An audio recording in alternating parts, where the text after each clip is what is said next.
Orange 98.1 Pearl FM. Good morning, and welcome to the morning show. I know you're probably wondering why the change in voice, but no, not really. It's not a change in voice. We have the Honorable Mr. Jones is in the house. He's still here. He is here. Can you fix your camera? Okay, good. Here we go. Yes, of course they can see you now. You will be coming up in the next couple of minutes, right? So you have something great for the people. Hopefully. Okay. Anyway, so just for your understanding, he is here. So we will be speaking. He will be speaking to you. But however, we are proud to have the Ombuds office here, the Ombudsman's and her entourage, in order to speak about some very interesting items. I'm just trying to get myself entwined here. Let's see if we can find me instead of just listening to me and not being able to see me. Okay, great. So we have Mr. Jones. Good. There I am. And coming along with me will be the rest of our crew, right? Here we go. Let's see if we can find it. Great. So we are there now, right? Yes, we are. Okay, fantastic. Good. So good morning, Madam Ombudsman. Good morning. And how are you today? Splendid. Okay. Thank you for having us. Of course, it's a pleasure. And also with us is Mr. Duggins. Mr. Duggins. Good morning. Mr. Duggins, we have had you for quite some time also, where you come in along with the Ombudsman in order to talk about the issues of what you do. And taking a look at what you are speaking about is the community outreach program of 2019.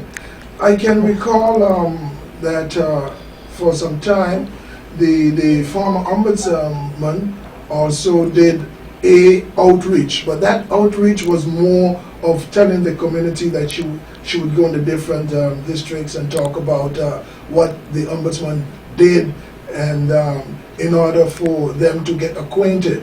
But Correct. This one that you're speaking about seems to be the second phase, or it's going a little bit further.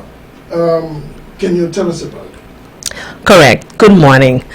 Indeed, the first ombudsman, the second ombudsman, the first ombudsman, of course, she had to establish herself. People had to get acquainted. So she would go out in the district to explain the role of the ombudsman. It's more or less out there. Of course, we can never stop explaining the role of the ombudsman. However, this year we have decided to reach out to the people. Our team is reaching out to empower the people. And it is mainly after Hurricane Irma. Not much people have come forward, and we know that there is hurt out there. And as the voice of the people, we have decided to reach out and actually calling on the people to let their voice be heard, and in the position as the ombudsman that we can voice their concerns, their grievances, and we have a program set up. We're going to do it in collaboration with the community councils. We have met with them already last month, and we have decided we have 3 phases. The first phase will be coming up starting in April, where we will be visiting the different districts, town hall meetings, explaining them our program, which is we would like to reach those that are really have succumbed under the pressures of life, and cost of living is very high. They have to deal with no roof, most of them, some of them no job, and no job means no SZV. You have some that are living together with families. I lived with my sister for a year after the hurricane until our roof got repaired. But if you have to live with even more families, or sometimes it's families and friends living together in a home, we know that there were many NGOs or other agencies who have come by. However, there are still people that are hurting that have not gotten the necessary help. There are people who need their roof fixed. Family members have helped, chipped in, but now they have the damage that was done in their home. And you have some agencies who will only deal with your roof, and then no help with the rest, and then your living condition is not what it's supposed to be, the condition that you are living in. And we would like to hear from the people their day-to-day life story, what they are going through, what they have already tried to do. Visit maybe the social welfare or government or other agencies, reaching out in whichever way. There are many people who have already written their name on so many different lists, and still nothing has been done. And so it is, for us to try to route up the people, I am calling on the people on your behalf as the Ombudsman. Come out, voice your concerns, voice your grievances. We will document it. We will make a document of it, and eventually, well, I think I'm going a little too fast, where we will end up in phase 3 with our report. So phase 2 will be that we will then, so the people first have to identify themselves, phase 1. The 2nd of April is our first town hall meeting from 7 to 9 in Dutch Quarter at the Dutch Quarter Community Center. The second one will be the day after, the 3rd of April at Milton Peters College, the South Reward Community. After that, we will have on the 3rd of April Down Street. That will be at the John Lamini Center from 7 to 9 as well. And then we will have one on the 6th of April, which is Saturday in Cahill, the Cahill community, at the Asher Stevens Christian High School from 5 to 9. We are calling the people, come out, let your concerns be heard, let your voice be heard, so that we are able to document and analyze. So phase 2 will be that those people who have come forward and voiced their concerns, we, or the team of the Ombudsman, will visit them. That is phase 2. We will go to those people, to their homes, listen to their concerns, and then document this. And then phase 3 will be that we will analyze the situations, the issues, and then try to find out, or not try to find out, then identify the bottlenecks and come up with solutions. Where did things go wrong? What did government do? Why didn't it work? What can be done better? And that is actually, in a nutshell, where we are heading. Okay. Let me just add one thing, just to clarify. The report that we will produce, because as the Ombudsman mentioned, we will be visiting citizens' homes, and that will be the basis of our report, but the reports will be anonymized, which means that their identities will remain anonymous to the public. It of course will be known to us who will be writing the report, but to the general public it will be anonymized. So this is going a little bit further. Would this have been done even though there was no hurricane? Would this also have been done, that the Ombudsman's office would have reached out to the community, and the way I see it here, itemize the different districts? Would this have been also done? Well, of course the hurricane has a lot to do with it. Right. Since 2017, things have changed. Yes. We also had a different approach after the hurricane with complaints. We have done more systemic investigations. People were more busy with getting by, getting their house fixed, and now it has been almost 2 years. We head into September again, and you have not heard much of the people, and we know it is out there. And this is the reason why I feel we need to reach out to the people and try to contribute to see how we can voice their concerns and come to a solution on their behalf. Of course, we will always, as I said, go out and explain the role of the ombudsman, empower the people on the role of the ombudsman, that they can voice their concerns. If they have complaints, that for sure, you know, we would do it. But I can't say that we will do it in this capacity. You said that you have been to some of the, most of the community districts already, the leaders, and you spoke to them. How receptive were they for this encounter in order to have a talk with the Ombudsman's office? They were very involved, very receptive. They find that it was a very good idea.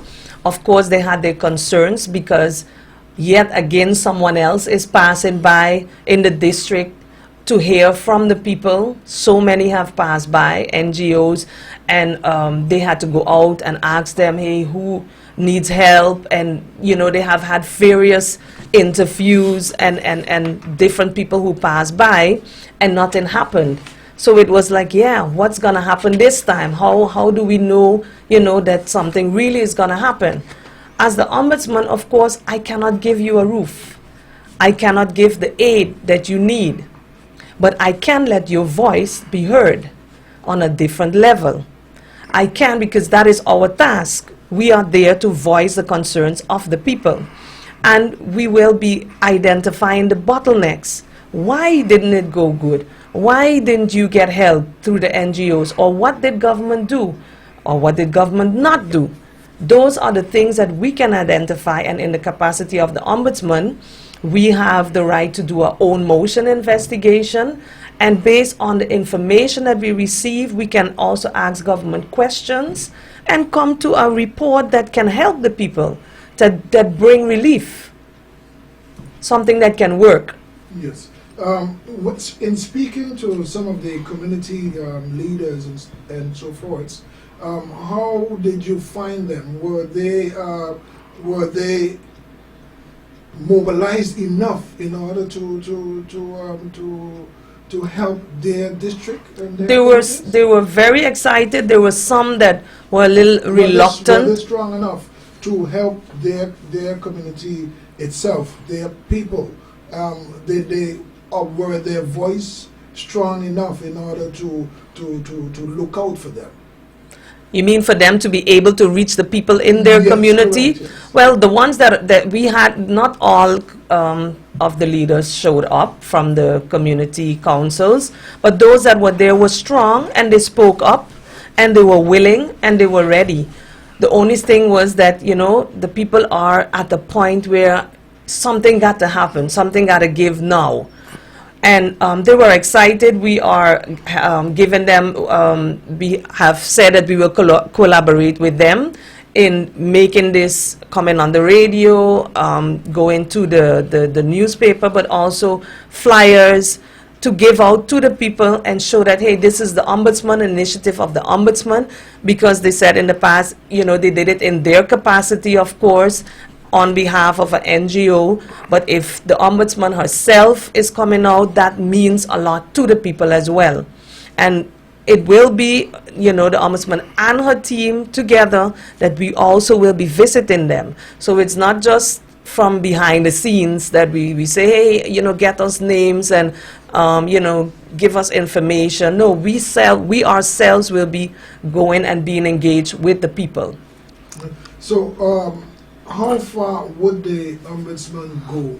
We know that the Ombudsman's office is the voice of the people. How far will you all be taking this? To actually say? Yes, once we gather the information, the persons have been in the community have been identified. We will visit them. We will, as the Ombudsman mentioned,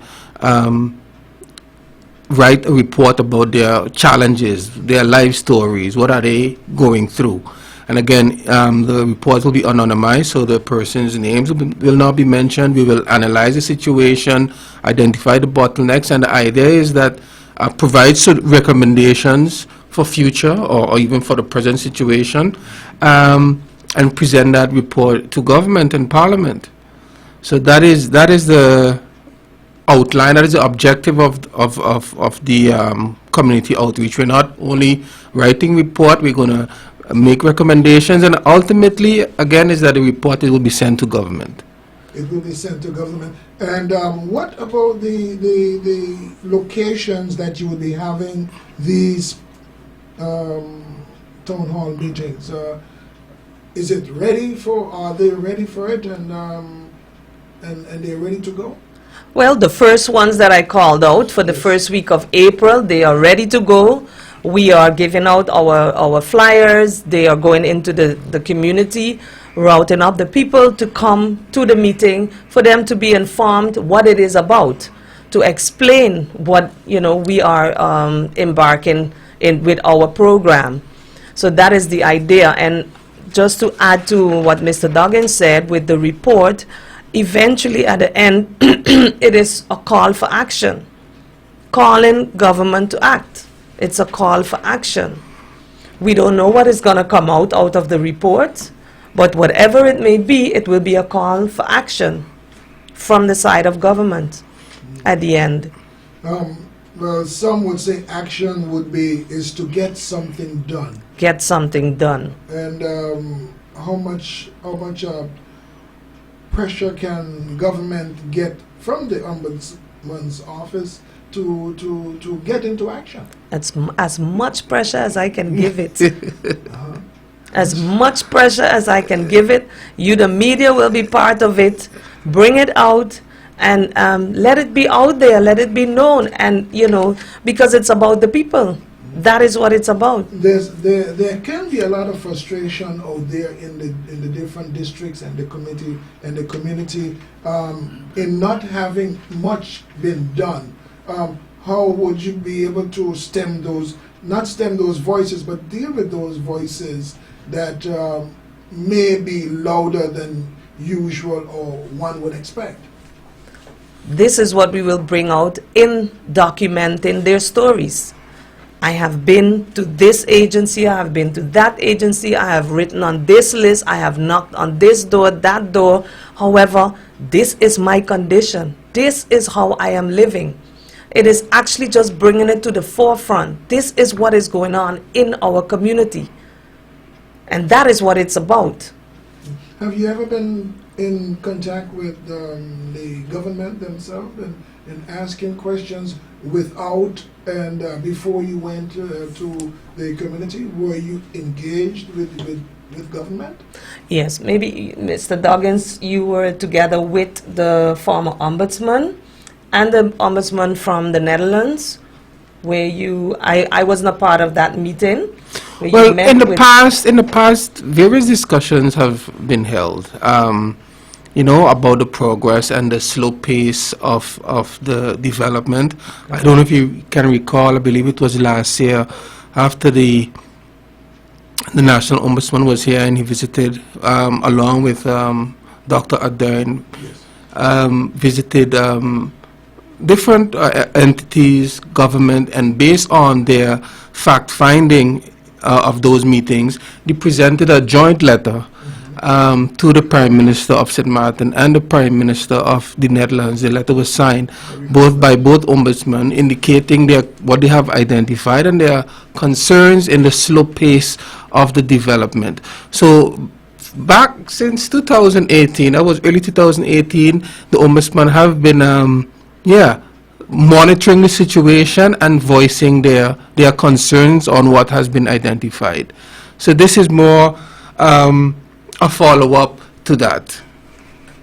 And actually we did also meet together with the National Ombudsman, with NGO and with St. Maarten Development Fund, asking them, you know, how it is going from their side, their experience.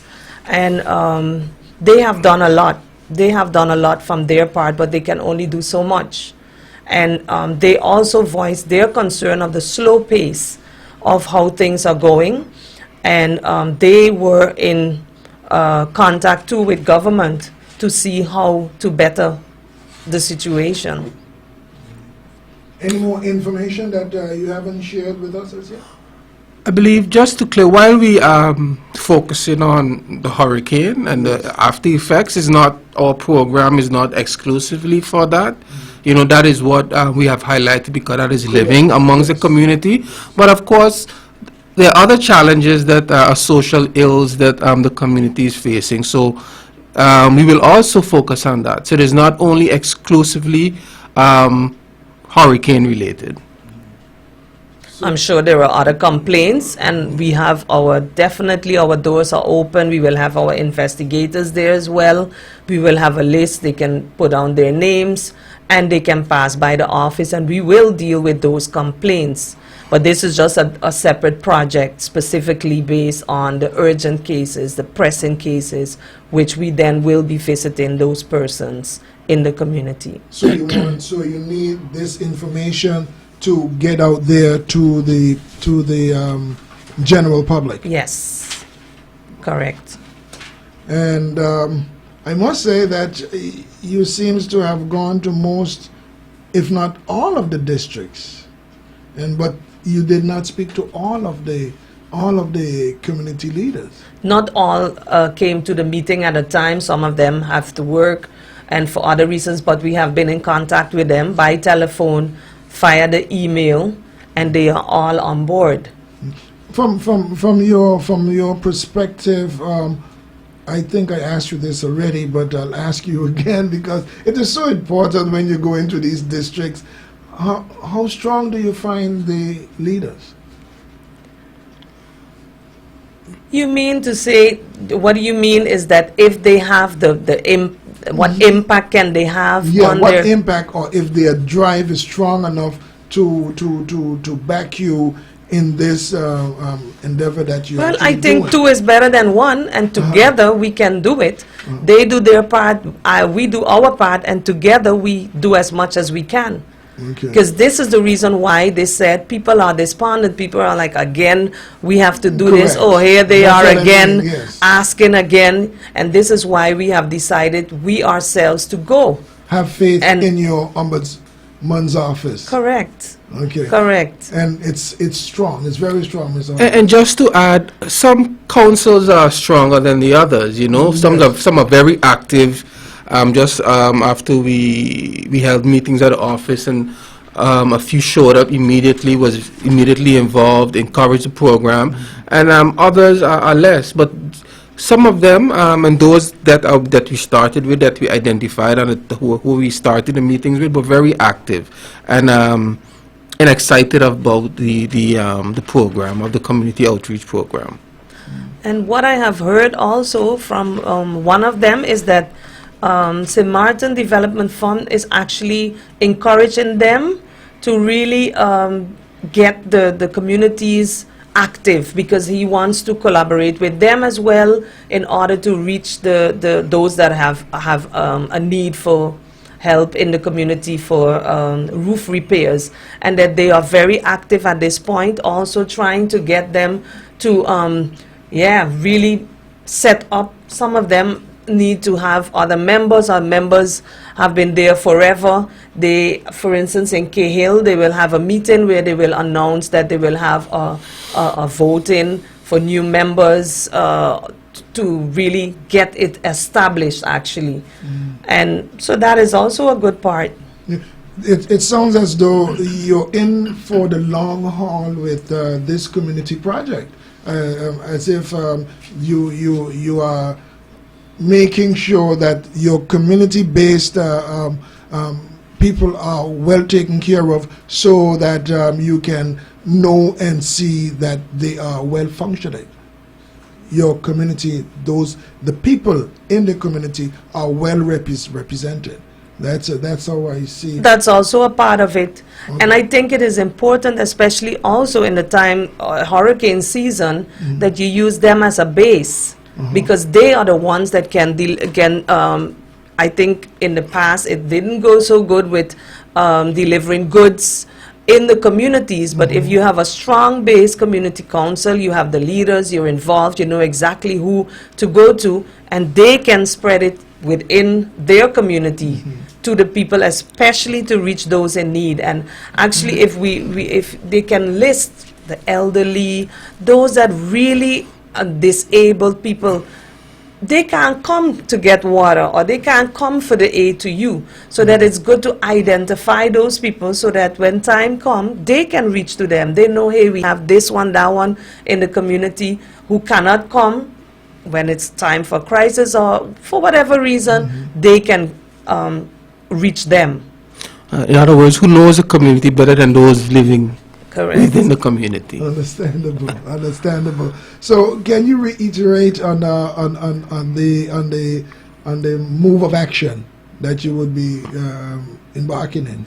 Yes, so I would like to call on Dutch Quarter, come out on the 2nd of April. We will be there, the team will be there, and we will give information on our program. It is about you, it is about your concerns that we want to voice and come with solutions. But you have to come out in order for us to be able to do something for you. And the times, would it be from 7 to 9 p.m. in the Dutch Quarter Community Center. Then we have South Reward will be at the Milton Peters College. Come out, South Reward, 7 to 9 as well in the evening. And then on the 4th of April, we have Down Street. Come out. That will be in the John Larmony Center, 7 to 9.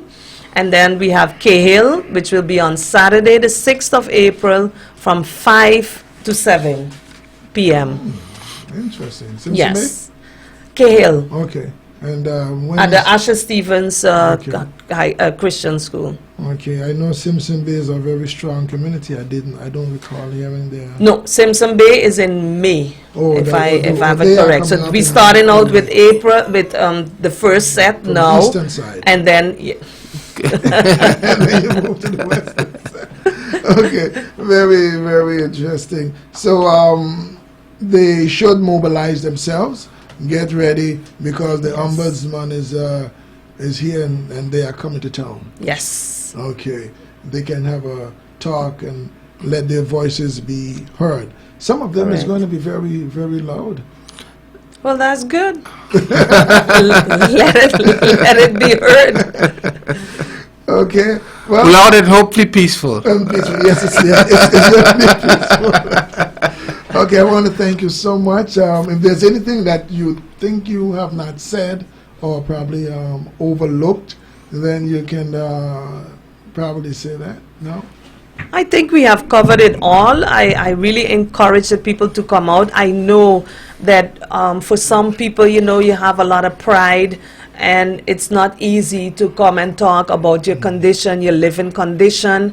But if you could still find, find it, see it as an ultimate, outreach to get help, to still come out and let your voice be heard.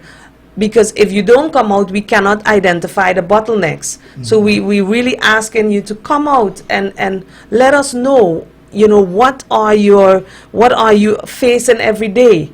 Why haven't you gotten any help as yet? So we are really asking, still come out and voice your concern. Beautiful. Mr. Dunn, do you have any last? No, I think the Ombudsman said it perfectly. So we hope all the persons who are hearing our voice hear our call, and we look forward to welcoming them. Wonderful. Thank you both for being here and for coming in and making sure that we can reach the entire community with this wonderful message of help. Thank you so much for allowing us. You're you. welcome. Okay, great. So, ladies and gentlemen, that was the ombuds lady from the Ombudsman's office, and Mr. Duggins. It's always a pleasure having them. And right now, I think it's time. I don't think it's time, but it's time for us to get back to Mr. Jones and continuing with the morning show from his angle.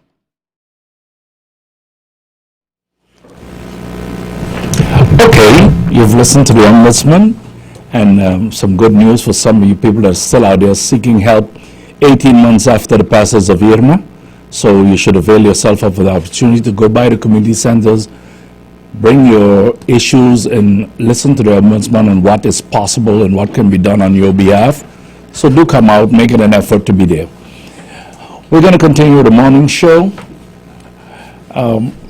We start with the approval of the credentials of Mr. Jules James. After much political brinkmanship and misguided action, the inevitable has happened. The credentials of incoming Member of Parliament Jules James has been examined, and Mr. James now awaits an appointment with His Excellency the Governor, Dr. Anders Holiday, for his swearing in. I don't want to really honor the discussion of the functioning of Parliament and the tactics of the chair, tactics and misuse of authority by the chair as proclaimed by members. We believe that members of Parliament that are having issues, serious or otherwise, with the rules of order should seek support and have them amended. Honestly, complaining alone won't hack it. We also believe that the committees or the Constitution says that the Parliament must be of 15 members, and at the end of the day, it will become 15 members. There are much more fights we could have, fights that are winnable, and I think delaying the obvious was not really that necessary. It is so that these things show us the weaknesses and the challenges of having a simple majority or a majority of one in Parliament. Because of sickness or any other thing, we would cease to have the support we need to keep a government going. So we honestly have to look at how we do business going forward, how our politics, how our leadership is selected and picked and elected. I think we should encourage our elected official. I think the vote spoke clear on what the people would have liked to see by the parties or the individual that got the higher support. But still, it shows a weakness in the system that we have to go through every now and again these little hiccups for something that must be done anyway. Okay. On another note, the Committee of Civil Servants Unions, the CCSU or HEOA, submitted a counter proposal to the Prime Minister Leonor Romeo Marlin on the draft amendment to the National Decree on Remuneration of Civil Servants. This draft amendment was received by the unions on October 16, 2018, and after many meetings of the unions and their members, a counter proposal was approved on March 19th this year. The unions see the rules as outdated and unfair, considering the current economic situation on St. Martin. The counter proposal has a number of amendments to the National Decree on the Remuneration of Civil Servants. Primary among those are an increase in the child allowance, and secondly, an introduction of a minimum salary promotion or progression for new candidates when applying for positions internally. So the unions think that it is not clearly stated how do you get your increases when you apply internally for a position, because certain things are taken up based only on your years in service, and the increments you get is based on what you got before. So they feel if you apply for a new position within the organization, there should be clearly stated what your progression or promotion will be and what you can expect. On another note, coming out of government, the Minister of VSM, Mr. Emily, said that the tripartite committee is meeting and researching not only the indexation of salaries, but also the viability or possibility of increasing the minimum wage. As we know, Government has had a study done back in 2015, I think, on a livable wage. That study was never made public. What we know is from some writings of it, the study clearly said that the minimum amount for a small family, and a small family was considered a mother, father, and 2 kids, would be 4,000 guilders or $2,222. It's nice when we hear there will be an increase in the minimum wage or indexation for the cost of living, but we have to stop making these symbolic gestures. If we know what is needed for a family to live in St. Maarten based on the economic activity here and the cost of living here, it's 4,000 guilders or $2,222.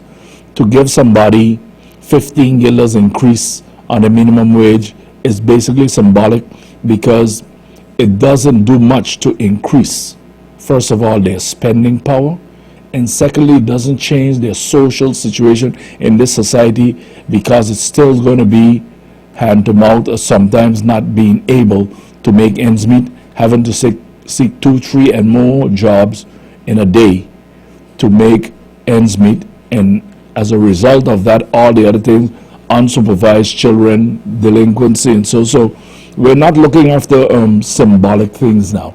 We need to know if we're going to really be given increases in the minimum wage. It should be something that people can really depend on, people can really live on, that would make a difference. And most of all, your buying power, the power of your guilder in the supermarkets and in the stores, because at this time I don't think anybody have the luxury of looking for other goods other than the basic necessities of man.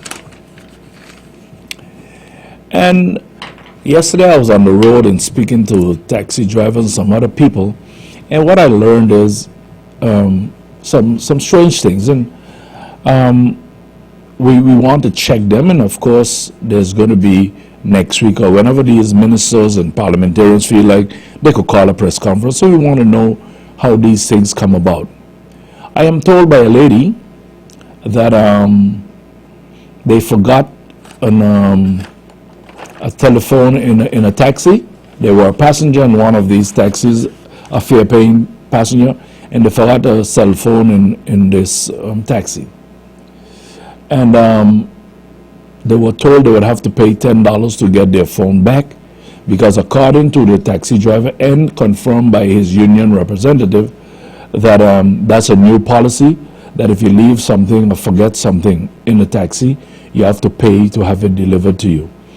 Now, I don't know how legal this is, but I think it offers the wrong impression of who we are and how we give service. I take you back to the time when St. Maarten was really considered the friendly island. It came about for just things like that. When we had the older folks running taxis, people forgot anything in the taxi. The taxi driver were glad to go and give it back. Not only that, I can remember a time when I was much younger, we even took our fishing boat and tried to catch a tourist ship to give people back something that they left in a car. We were successful, but those were part of the things of being friendly, because we never stole things or kept people's things or charged them for giving it back. I think most tourists will be grateful and will give people a tip for bringing back something that was lost, something, a valuable asset. But I think to make it a policy to force people to pay is wrong, and it's something that needs to be looked into. People don't willfully leave things in car. People don't willfully forget valuables anywhere, but we're all human, and we in our rush to catch the boat or to catch the plane, we're liable to leave things behind. And I don't think such a policy will go a long way in boosting the name of the friendly island. Another issue on the taxis is that I've heard that the Minister of TIAT has come up with a new, has come up or is coming up, because I haven't seen nothing or heard anything from the Council of Ministers, but they are now issuing T-plates. We have an overload of taxis on the road. That is the Dutch side. And plus, we have to count the amount they have on the French side because they do business on both sides. Phillipsburg, unfortunately, is the economic capital. That's where the cruise ships come, and Princess Juliana is the only truly international airport we have. Now, there has been a moratorium. There's hardly space to put anybody else in public transportation. There was some talk about having it studied and revamped a few weeks ago, but I hardly believe that adding T plates now would really do that. Anyway, the intention, according to government, is that the T plates are to do the tours, so taxis are not to do tours. Now, in God's name, somebody will have to explain me how do you enforce that. First of all, let's ask ourselves some questions, and maybe government would hear. But what does these T plates do when they don't have a tour? The majority of the tours in MAATEN today are done by the large buses. What the taxis pick up are the pittance that are left behind here and there. So somebody wants to go for a tour, a fast tour, and come back.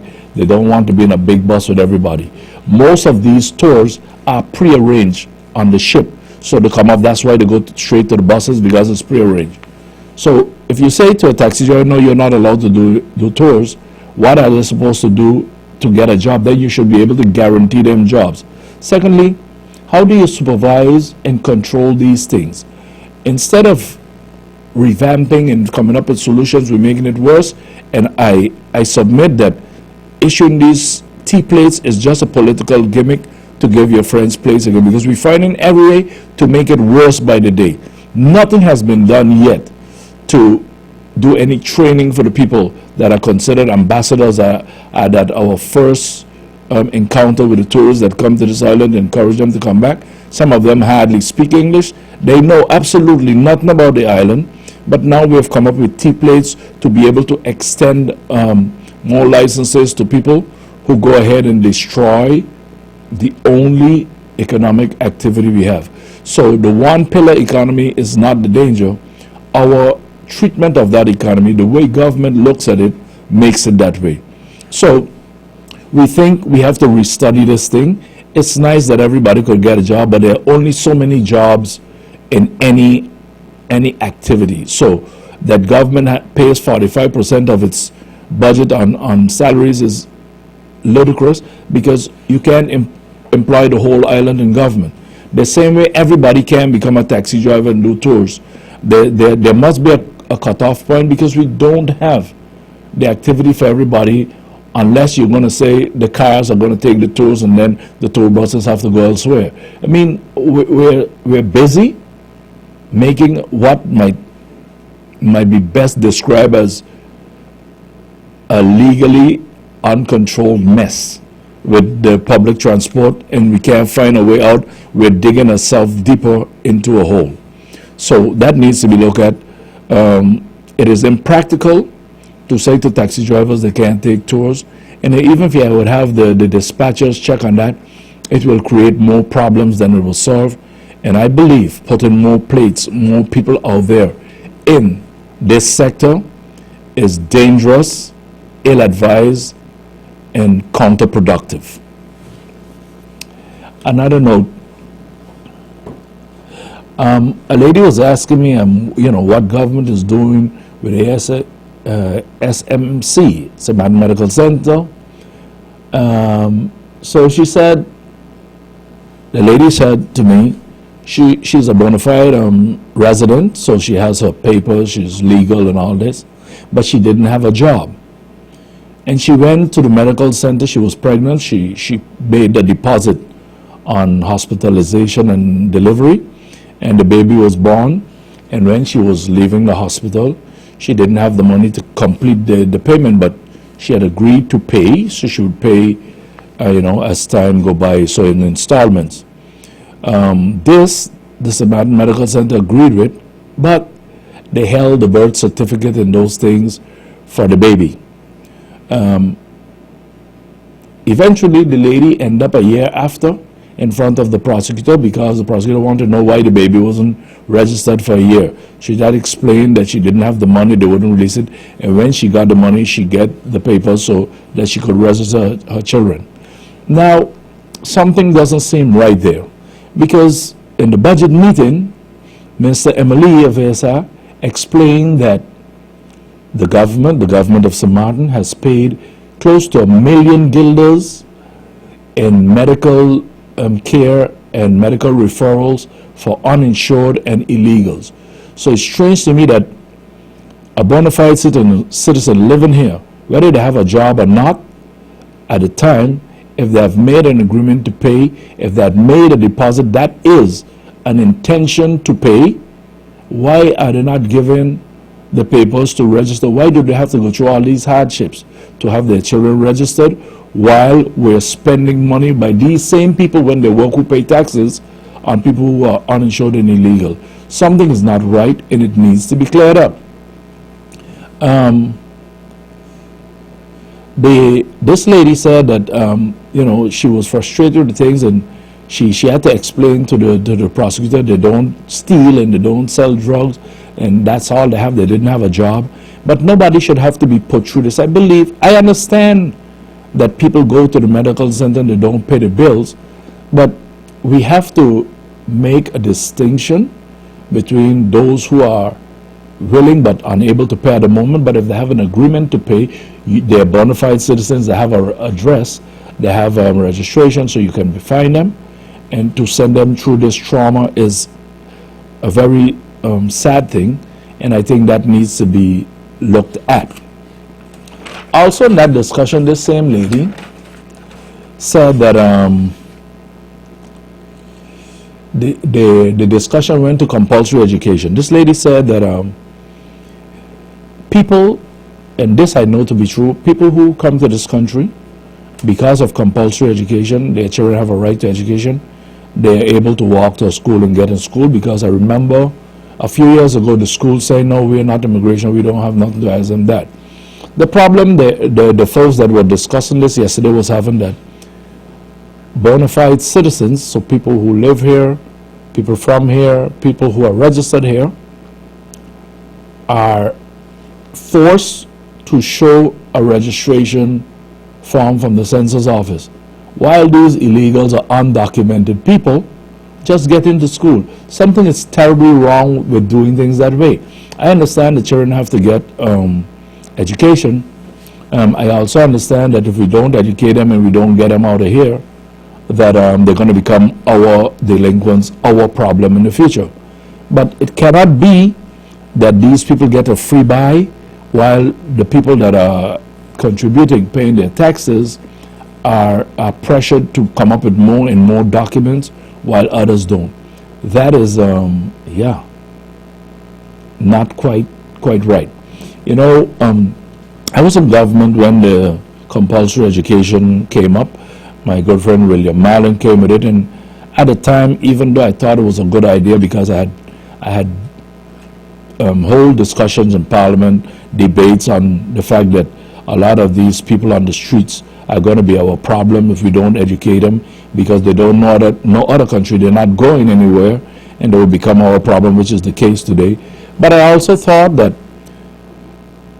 compulsory education could not and should not be implemented unless we have better border control or better immigration policy.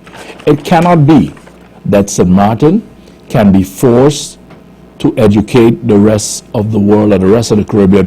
Whoever come here, it's our obligation, our taxpayers' obligation to educate them.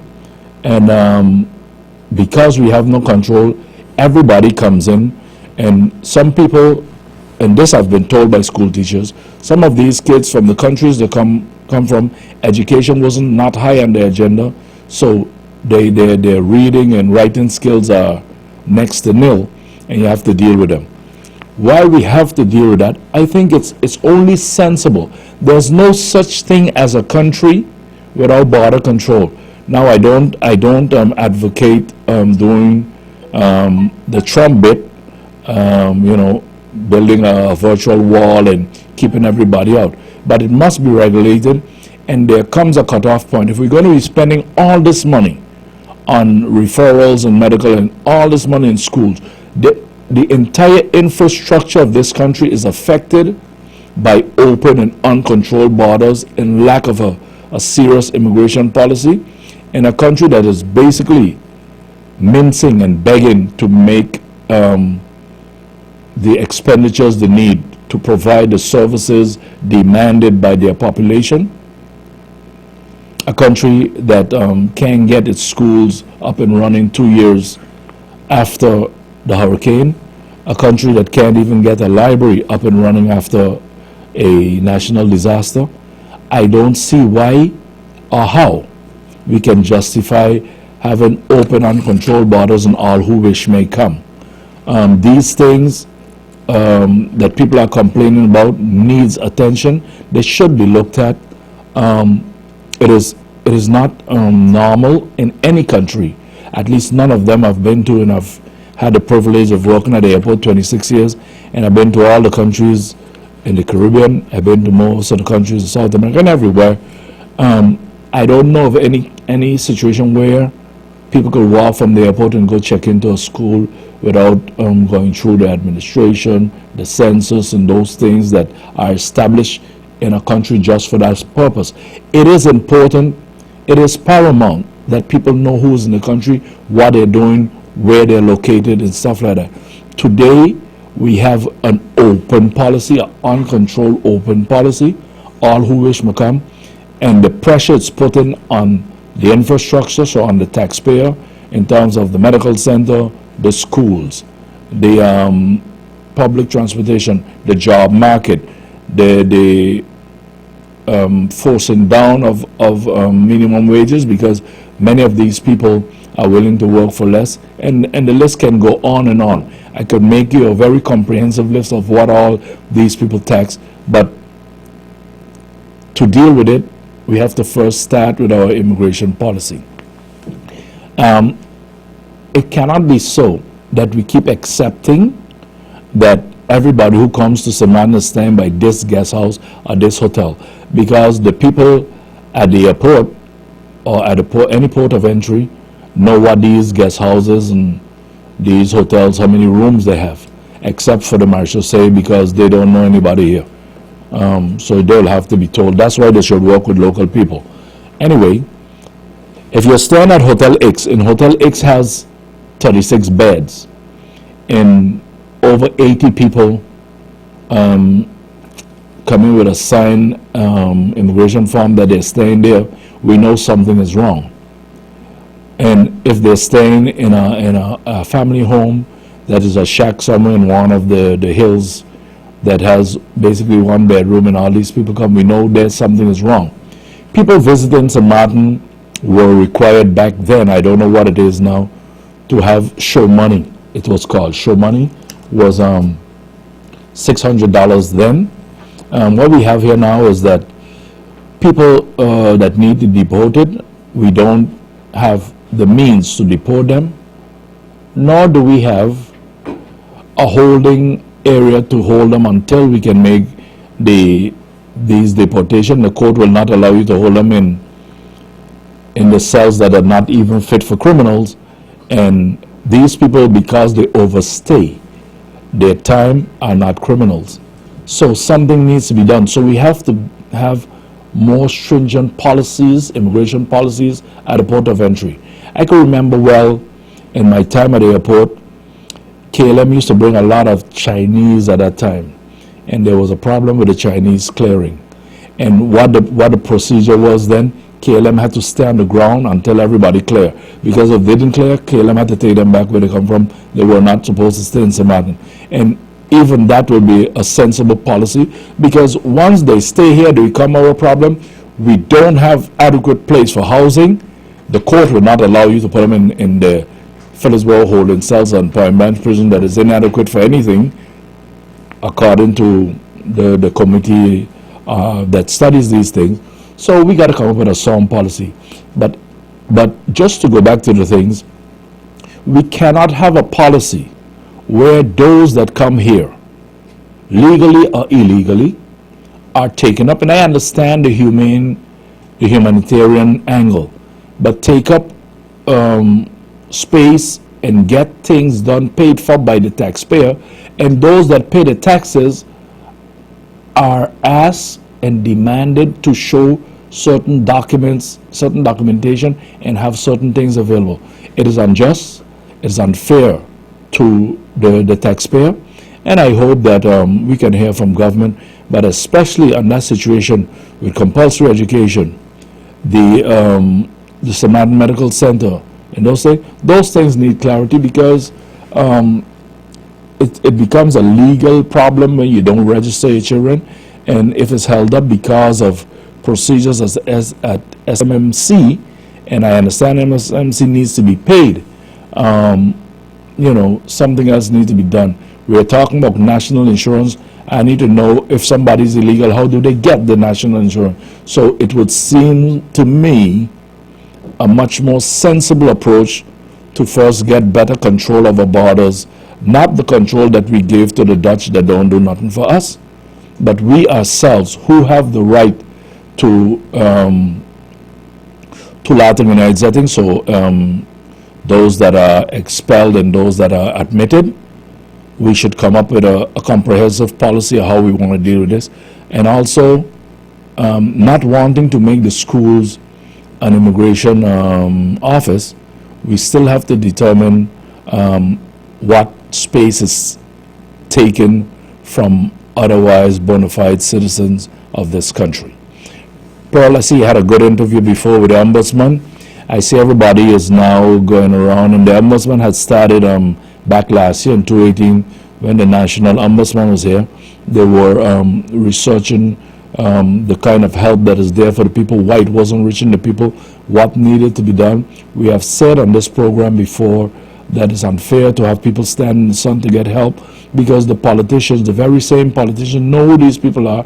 They know which of them are able to take the pounding of the sun and stand in line for them, but they do nothing to help the people to come and get it. So I'm pleased to know that the Ombudsman is going on with this, because 18 months after the hurricane, going into the second hurricane season since IRMA, 98% of the people almost that were identified by government for help have not yet been helped, except for those that were the exceptional cases that were given to the NGOs, so the Red Cross, the White and Yellow Cross, and Samaritan Development Fund.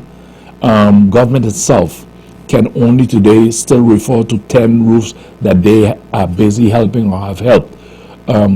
Government has not been able to tap into, for this very purpose, to the trust fund. Government has set aside in the budget of 2017 $3 million for assistance to roofs that's still not reported on which roofs were held by it. So there's a lot of things. So I'm glad that people are getting the opportunity to speak with the Ombudsman and bring their grievances to the Ombudsman, and maybe something will be done, because with the political shenanigans and so, I don't see much being done right now. Okay, I was looking at you to see whether it was a comment or you wanted me to comment on it. Yeah, I need to comment. Well, you did the interview, so I guess you should comment on it. No, but I think it's much too long. In any civilized society, well-functioning society, 18 months is a long time. I honestly hate to hear when members of government, especially the Prime Minister, talk about, you know, it is being studied and research has been done. It's 18 months, for God's sake. What is researching? They researched the moon landing less than 18 months. I mean, what is it to research putting roofs on people's house? Either you have the money or you don't, either you can get it or you can't. This whole thing has been studied, and everything has been studied in Samaritan. The fact is, if you're on the ground here, you don't see nothing being done. That's what it is. I saw over at the dump, one big issue in Samaritan. They come up with now if you want to have a creative idea. Somebody called me and said, yeah, they have dump trucks dumping sewage up on the dump. So you go and you check it out. What it turned out to be, they're using the sewage trucks to take water from the ponds or wherever and keep the dump in this dry weather we're going through, some serious dry weather, and they're using it to wet the dump area to prevent the flare-ups. But I'm saying that's not sustainable. That's not a comprehensive plan. We were doing these studies. What happened to the study? What is going to ultimately happen at the dump? You know, these quick fixes, and it's just like what people say, it's like little fires here, that you're out here and there, literally and figuratively, because nothing is done with the underlying problem. Nothing at all is done with the underlying problem. Yeah, interesting. Well, it's also good to know that the Ombudsman's office is also, you know, getting back into the swing of things when it comes to the slow pace of what has been the building back of St. Martin after the devastation of the hurricane, and now going into 2 years. I think the Ombudsman has always been involved. I think that the new approach now, and I was kind of encouraged to hear what the Ombudsman had to say today, because it comes on, the approach comes to like, look, if the mountain don't go to Mohammed, then Mohammed will come to the mountain.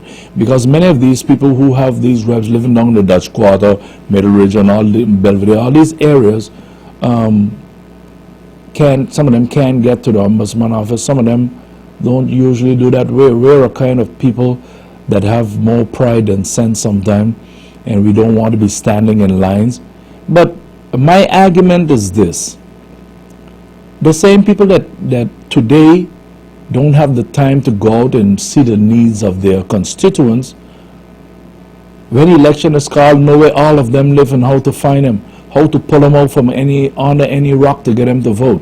You should be able to do the same thing if you really want to help your people. So I'm pleased that Ombudsman is taking it on the road and going where the people live to make it clear to them that you can file complaints and help will be in the offing.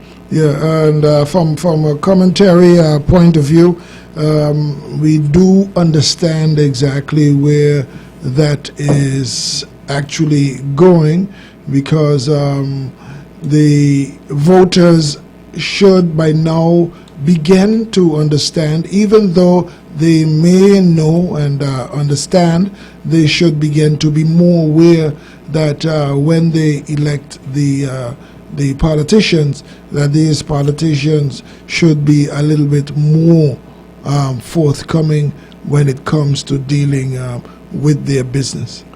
I guess they understand that, but you know, but they we have been voting. We have been a very laid-back people. We understand these things, but we get into, well, my boy, what are you going to do? That's just the point. You should do something.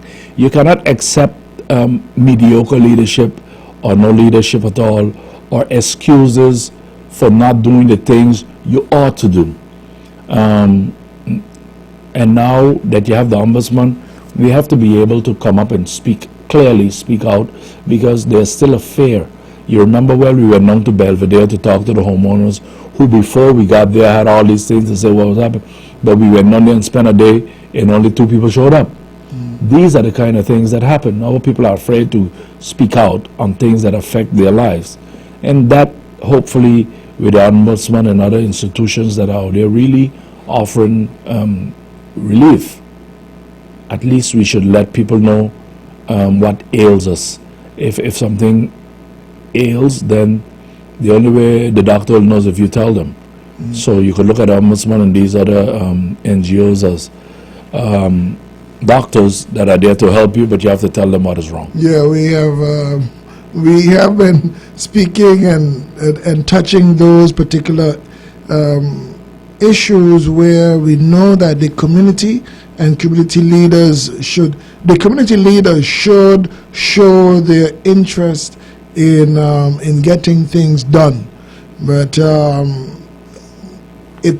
it should not, and it must not be from a political point of view, but from a community point of view, and also the people themselves from the different districts should understand that from their community leaders, then to their politicians, and then to their lawmakers and to their parliamentarians, it goes up the steps, that they all should understand exactly what their duty is. And like you stated, you stated that when it comes to election, everyone knows where everyone lives, and that should tell the voting public something, that they knows where we are, and we know where we are putting them, so they should understand exactly what they need to do and what they must do. And if they don't, then we would have to have a word. You said there is nothing like, it's nothing of inciting a demonstration or whatever, but people should be able to voice their opinion without being scared of being dealt with underhandedly. I don't have any problem inciting demonstrations. I think it's a democratic right. If you don't like what's happening, you can't get the ear of your government. Let them see you. In terms of the functioning of the community councils, it is so in St. Martin that everything is a bit politicized. So in every district, the parties with their influence try to get their people there because of a way of securing votes for the future, and you get them to work on your behalf. It's unfortunate because it's not being used for what's intended. So they're supposed to go out and see the needs of this society and bring them to the attention of the government and see that they get help for the district.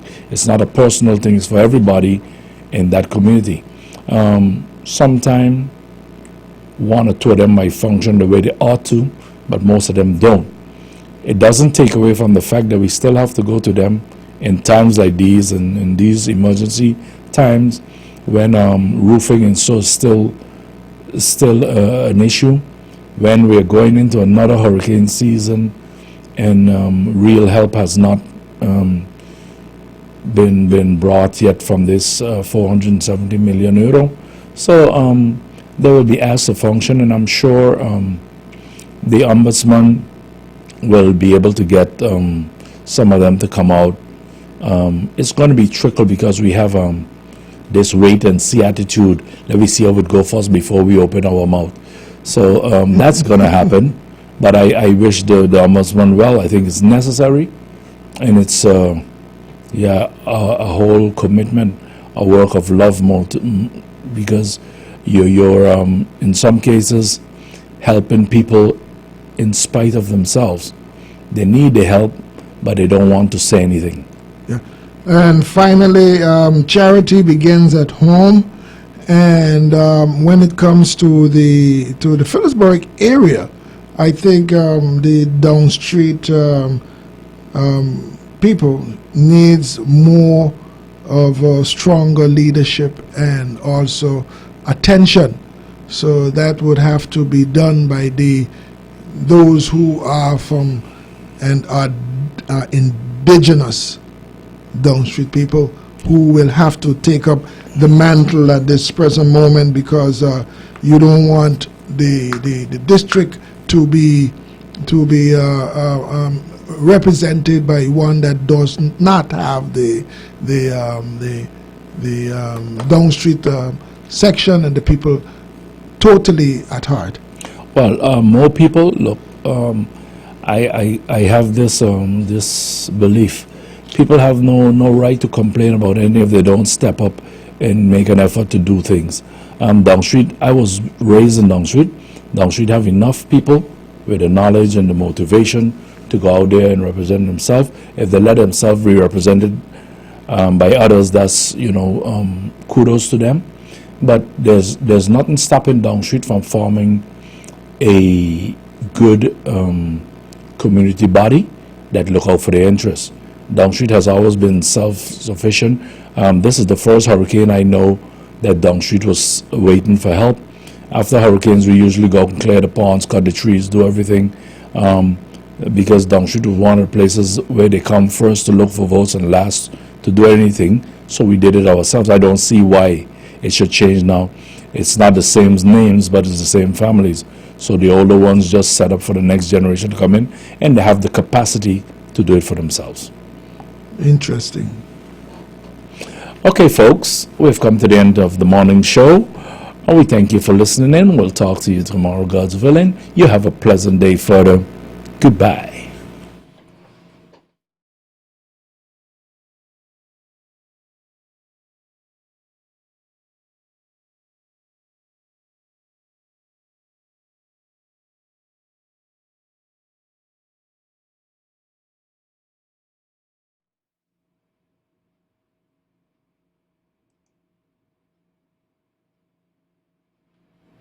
Today's the first day of Lent, huh? No, the first day of Lent passed now. When the first day of Lent passed? Today's a holiday on the French side, usually the first day of Lent. Information about our products and services. 2 ATMs to deposit, withdraw, make payments and recharge phones.